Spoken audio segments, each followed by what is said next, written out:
नमस्कार दोस्तों, फिर नए टॉपिक के साथ आपके सामने आए हैं। उम्मीद है आप लोग अच्छे होंगे।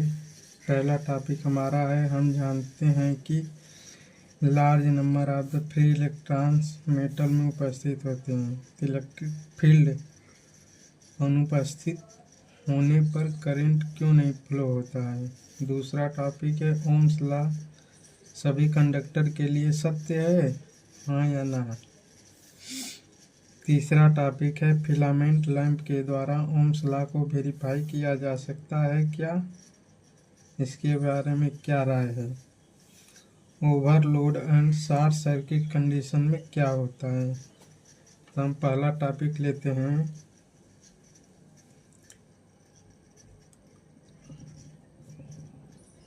हम जानते हैं कि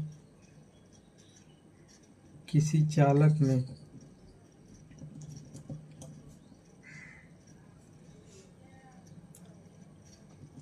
large number of free electrons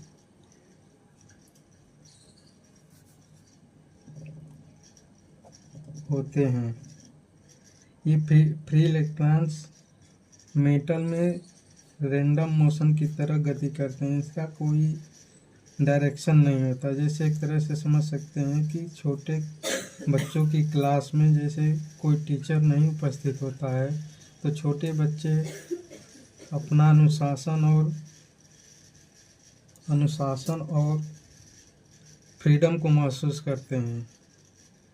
इस तरह उनका कोई डायरेक्शन नहीं होता है, उनका कोई टारगेट नहीं होता, कोई उनका लक्ष्य नहीं होता। उसी तरह ये फ्री इलेक्ट्रॉन जब इलेक्ट्रिक फील्ड अनुपस्थित होती है तो बिहेवियर इनका इसी तरह भी रहते हैं, उस बिहेवियर में रहते हैं। जब इलेक्ट्रिक फील्ड उस इलेक्ट्रॉन पर लगाते हैं तो उनका बिहेवियर चेंज हो जाता है। जो रैंडम मोशन होता है, जो इधर उधर घूमते रहते हैं, जो एक तरह से किसी यूनिक डायरेक्शन में नहीं रहते हैं, इलेक्ट्रिक फील्ड लगते ही उन पर एक फोर्स लगता है। जैसे ही फोर्स लगेगा वो एक ही डायरेक्शन में फ्लो होने लगेंगे।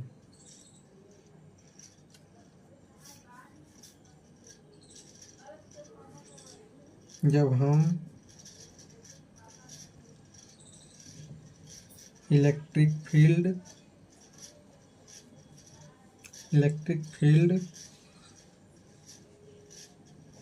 उस चालक पर लगाते हैं,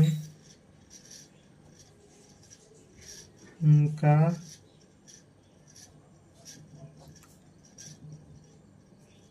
random motion to change unique direction में होने लगता है। इस कारण करंट फ्लो होने लगती है। जैसे ही छोटे बच्चे के क्लास में अगर टीचर अनुपस्थित है तो उनका कोई टारगेट नहीं होता, वो हल्ला शोरगुल करते रहते हैं, उनका वो बिहेवियर होता है। जैसे ही टीचर उस क्लास में उपस्थित हो जाते हैं तो अनुशासन और जो वो पढ़ाएंगे, जो बताएंगे, वो करने के लिए वो बच्चे तैयार हो जाते हैं। इसी तरह ये अपना फ्री इलेक्ट्रॉन्स है मेटल में, जब इलेक्ट्रिक फील्ड अनुपस्थित होता है तो इलेक्ट्रॉन रैंडम मोशन में इधर उधर विपरीत किसी का कोई डायरेक्शन नहीं होता है, अपोजिट में कोई सीधे इधर उधर घूमते रहते हैं। पर जैसे ही इलेक्ट्रिक फील्ड कंडक्टर पर लगता है, उनके सिरे पर एक प्रेशर के तौर पर उनको ये कंडक्टर को फील हो जाता है कि हमें अब डायरेक्शन मिल रहा है। पॉजिटिव टर्मिनल की तरफ फ्री इलेक्ट्रॉन्स आने लगते हैं और नेगेटिव टर्मिनल से अट्रैक्शन के तरफ जाने लगते हैं। इसी कारण से इलेक्ट्रिक फील्ड के कारण करंट फ्लो होती है। पहला टॉपिक। दूसरा टॉपिक है, क्या ओम्स लॉ ऑल कंडक्टर के लिए ट्रू है? नहीं। क्यों नहीं है? क्योंकि ये केवल मेटेलिक कंडक्टर के लिए ही सत्य है। यह केवल मेटेलिक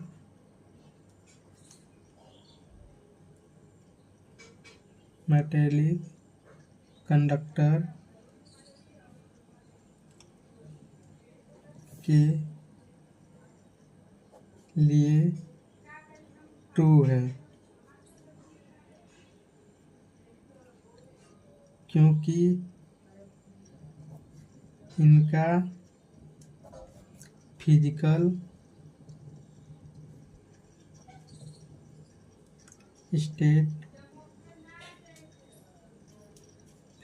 स्टेट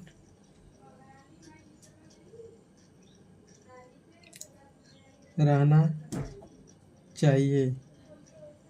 ये ओम्स लॉ के लिए फिजिकल कंडीशन होना चाहिए। ये केवल मेटेलिक कंडक्टर में ही हमें फिजिकल कंडीशन मिल सकता है, इसलिए ओम्स लॉ सभी कंडक्टर पर ट्रू नहीं हो सकता।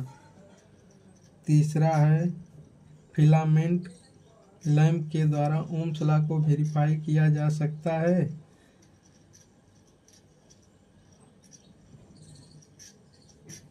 फिलामेंट लैंप के द्वारा ओम्स लॉ को वेरीफाई किया जा सकता है। इसका जवाब हुआ नहीं, नो। तो इसका कारण क्या है भाई?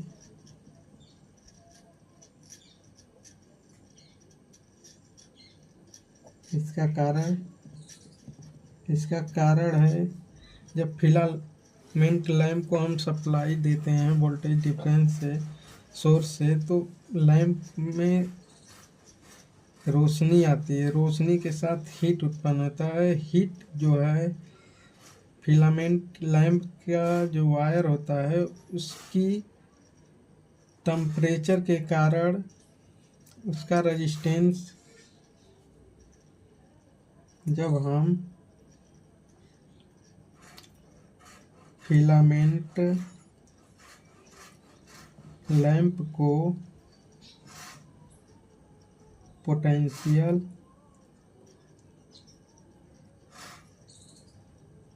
डिफरेंस सप्लाई देते हैं, यह बल्ब ग्लो करता है।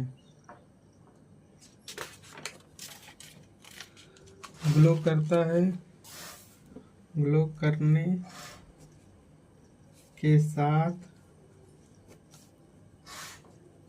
हीट एवं लाइट दोनों उत्पन्न होती है।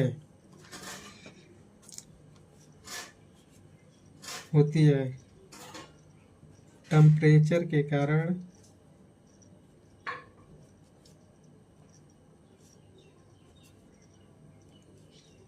टेम्परेचर के कारण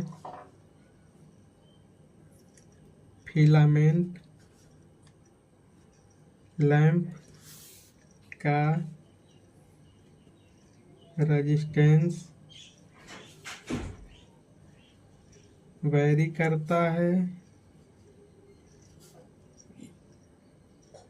इसी कारण पोटेंशियल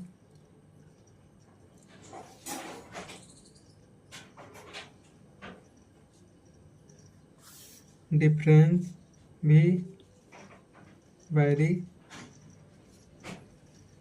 करेगा। इसलिए ओम्स लॉ फिलामेंट लैंप को नहीं फिलामेंट लैंप के द्वारा ओम्स लॉ को वेरीफाई नहीं किया जा सकता। और चौथा टॉपिक है ओवरलोड और शॉर्ट सर्किट कंडीशन। चौथा टॉपिक है overload and short circuit condition. Overload में इसमें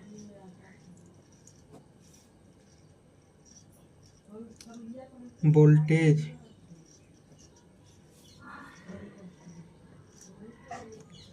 कभी भी शून्य नहीं होता। और शॉर्ट सर्किट में इसमें वोल्टेज शून्य हो जाता है। इसका कारण शॉर्ट सर्किट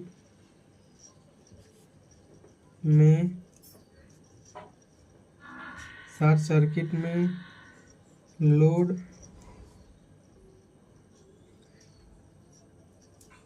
लोड का रेजिस्टेंस, जिसमें रेजिस्टेंस प्लस रिएक्टिव दोनों शून्य के भांति व्यवहार करता है। इसमें रेजिस्टेंस प्लस रिएक्टेंस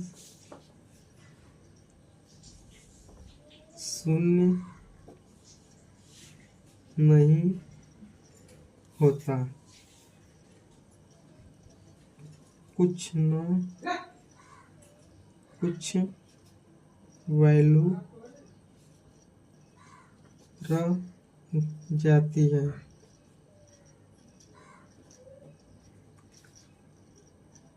तीसरा करंट देखते हैं, ओवरलोड और शॉर्ट सर्किट करंट। ओवरलोड में रेटेड करंट से कई गुना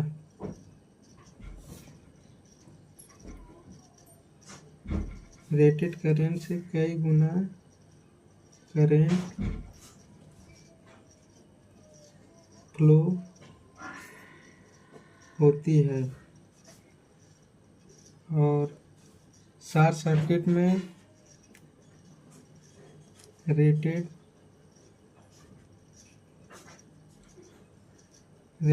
करंट से 20 से 25 गुना करंट फ्लो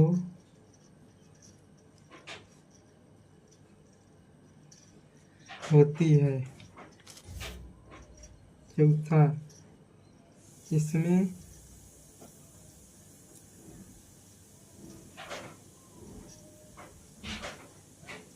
उपकरण का वाइंडिंग जल सकता है, उपकरण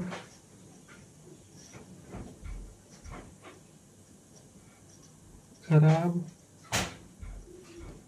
हो भी सकता है, नहीं भी। इसमें शॉर्ट सर्किट में इसमें उपकरण की वाइंडिंग पूरी तरह भ्रष्ट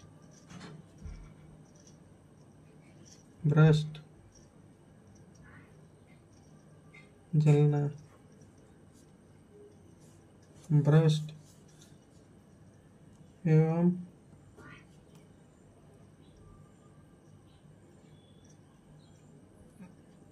खराब हो जाएगा।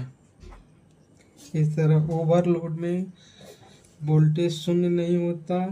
इसका कारण है कि रेजिस्टेंस और रिएक्टेंस का मान जो है कम होता है पर शून्य नहीं होता। इसमें शॉर्ट सर्किट में वोल्टेज शून्य हो जाता है। इसका कारण है कि जो लोड का रेजिस्टेंस और रिएक्टिव लोड है उसका मान शून्य के भांति व्यवहार करने लगता है। रेटेड करंट से कई गुना करंट फ्लो होती है ओवरलोड में। शॉर्ट सर्किट में रेटेड करंट से 20 से 25 गुना करंट फ्लो होती है। चौथा पॉइंट है, इसमें उपकरण का वाइंडिंग जल सकता है, उपकरण खराब भी हो सकता है, नहीं भी हो सकता है।